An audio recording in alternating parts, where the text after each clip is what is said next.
Hey guys, how's it going? I am making a video on the Nexus and just trying to showcase one of the setups that you can do to actually make it incredibly rewarding.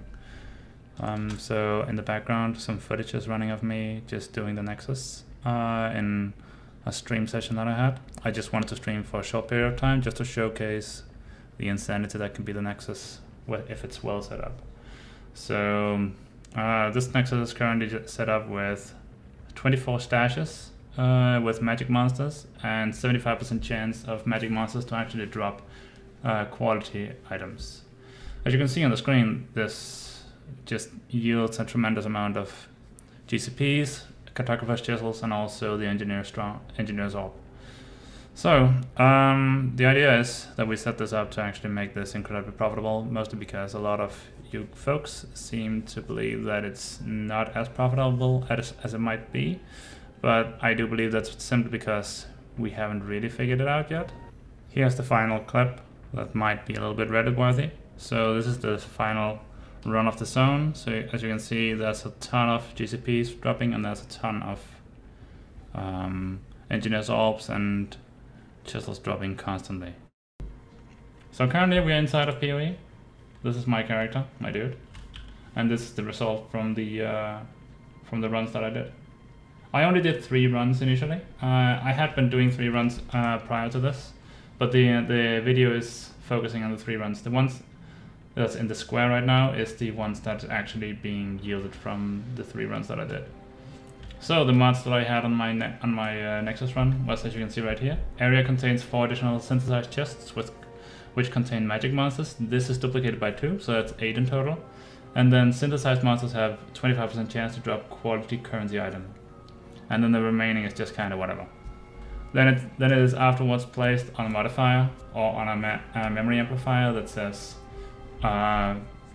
nodes placed on this amplifier is to be tripled. So that means that all of the mods that we have right here is also being tripled. So that instead of 8, we have 24, and instead of 25% chance to drop currency items, we have 75, meaning that we get this huge explosion of loot. There are better ways to actually do this, and I want to experiment with how this would look if I get the fossils. So 25% chance to drop fossils. I'm not sure if it's 25% or if it's some other, but I do believe that I'm able to get a yield of 100 fossils in a single run if I do it like this. So if you properly min-max your Nexus, you can get some crazy results from this.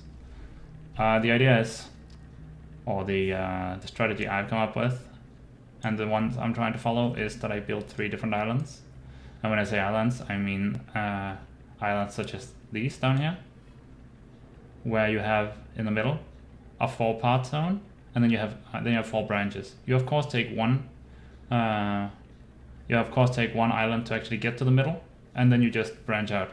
The island that you take there to get there might need to be replaced because you want as many lives on all of them as possible. If you can get 2 on the middle one and then 3 on all the adjacent ones, that would be the perfect thing to do. The reason why we want 3 different islands is because, as you can see right here, we have magic monsters. Then up here, we have the rare monsters.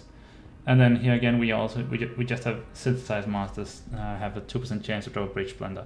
That means that we want to actually be able to have an island that is focusing on magic monsters, an island that focuses on rare monsters, and an island that focuses on normal monsters.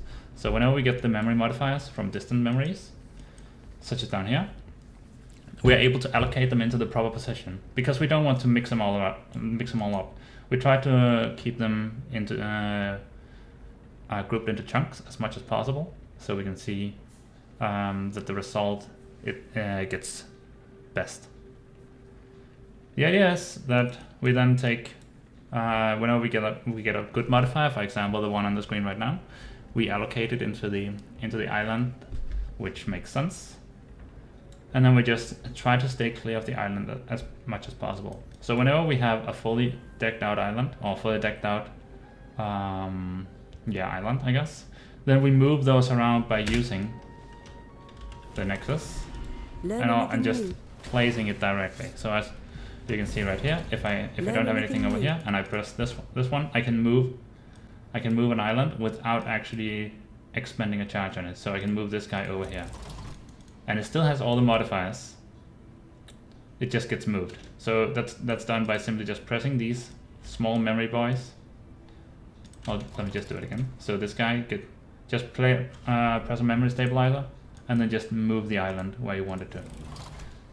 It's important that you don't move it into your inventory or in into your memory bank, because the second they're in your memory bank, they lose all modifiers. So if I take this guy and put it in here, it says, warning, returning this placed memory to the queue will result all memory modifiers and memory amplifiers at its location being removed. So we don't want to move them into a memory bank, we just want to move them around. One thing that's also important is to clear out memory amplifiers, because we want the best memory amplifiers possible. We want to be able to have memory amplifiers that triple the contents of the placed memory, or supposedly this one doubles the value of global mods affecting memories placed next to this location. So in theory, we should be able to multiply all of its contents with 6 if theory is working out well. So the Nexus is incredibly useful for actually just harboring a lot of currency, but it's just being used in an incorrect way. I do believe a lot of people are just running these and trying to get to the distant memories as much as possible, and that's also fine. But I do believe that the actual gold mine of this league is just the memories themselves and the memory modifiers.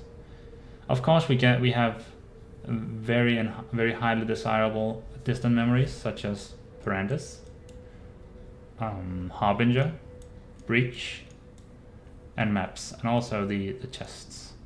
All of these are also incredibly valuable.